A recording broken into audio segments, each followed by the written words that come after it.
L'époque cambrienne donc est suffisante pour faire effondrer la théorie de l'évolution. Période cambrienne de nos jours, donc beaucoup de groupes vivants, donc c'est la période donc où ces groupes d'êtres vivants sont apparus soudainement, et ça s'est fait donc tellement à grande échelle qu'ils parlent donc les scientifiques parlent de l'explosion cambrienne, donc selon les imaginaires donc de la théorie de l'évolution, donc il parle donc comme un arbre généalogique donc, et donc ceci est souligné beaucoup dans les revues darwinistes, et cet arbre imaginaire est fréquemment oublié, donc c'est leur prétention.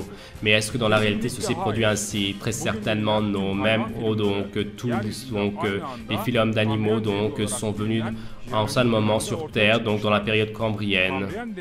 La période cambrienne, donc c'est entre 530 et 500 millions d'années, donc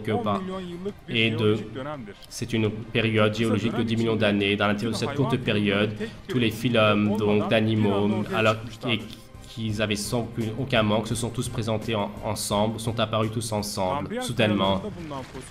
Et les fossiles qui sont trouvés donc dans les strates, les fossiles, donc tout type, donc les étoiles de mer, donc beaucoup d'animaux, donc, et dans la plupart donc dans ces fossiles, donc il n'y a aucune différence, comme les systèmes complexes, donc donc ces structures sont à la fois très complexes et très différentes, et elles sont inchangées.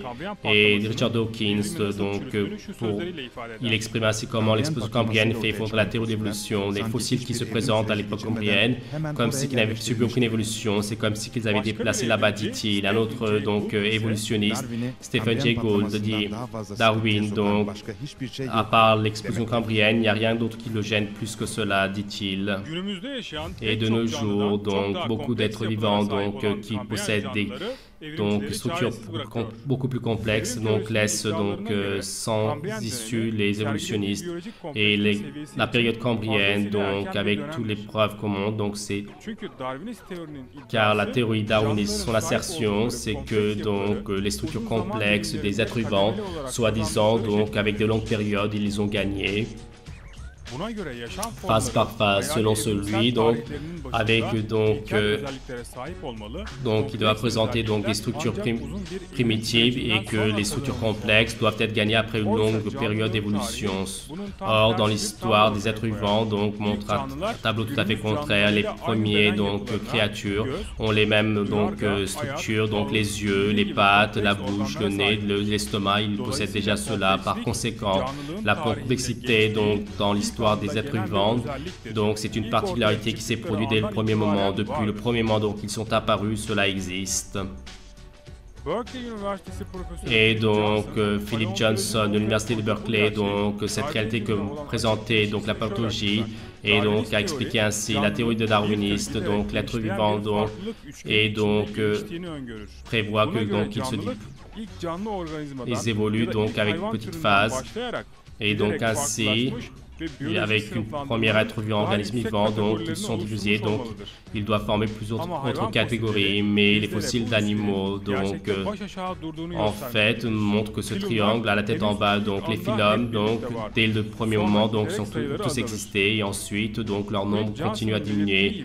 Et comme Philip Johnson le détermine, donc les phylums, donc tous les phylums donc sont apparus en un moment, et dans les périodes à venir, après, dans les temps à venir, après, donc une partie des espèces sont disparues. Et donc la signification que beaucoup d'êtres vivants, de créatures, espèces se présentent soudainement. L'autre nom, c'est la création. Donc tout montre que les créatures donc ne sont pas évoluées, qui n'ont pas donc formé différentes espèces en évoluant les uns des autres. Et donc les êtres vivants de la période cambrienne donc sont apparus tout d'un coup et le monde des animaux, donc près de 50 phylums, donc il y a 530 millions, donc les créatures de l'époque cambrienne donc a fait effondrer à la base la théorie d'évolution. La théorie d'évolution donc a fondu devant cette réalité.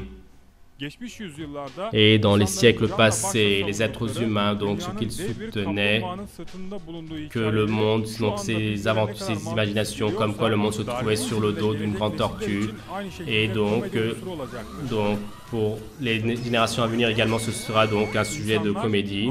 Et donc les êtres humains, les professeurs de Nobel, les acteurs, donc à une telle comédie, donc ils ont cru, et comment donc ils ont été tirés derrière une imposture, ils n'ont pas pouvoir de donner de signification à cela. Le 21e siècle donc sera donc pour tous les environnements des cercles darwinistes donc une période donc de honte.